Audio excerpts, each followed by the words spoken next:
অবশ্যই এখানে একটি জুতোর গল্প। একসময় একটি ছোট শহরে একটি জুতোর দোকান ছিল। দোকানের মালিক ছিলেন একজন দয়ালু মানুষ, তার নাম ছিল জনাব আলী। জনাব আলী তার দোকানে বিভিন্ন ধরনের জুতো রাখতেন, যেমন বুট, স্যান্ডেল এবং স্নিকার। একদিন একজন দরিদ্র লোক দোকানে এলেন। তার পায়ে কোনো জুতো ছিল না।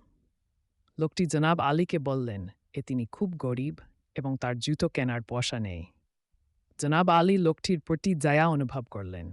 তিনি লোকটিকে তার দোকান থেকে একটি নতুন জুতো জোড়া উপহার দিলেন। লোকটি খুব খুশি হল এবং জনাব আলীকে ধন্যবাদ জানালো। এরপর থেকে লোকটি প্রায় জনাব আলীর দোকানে আসতেন। তিনি জনাব আলীর সাথে গল্প করতেন এবং তাকে সাহায্য করতেন। জনাব আলীও লোকটিকে খুব পছন্দ করতেন। একদিন লোকটি মারা গেলেন।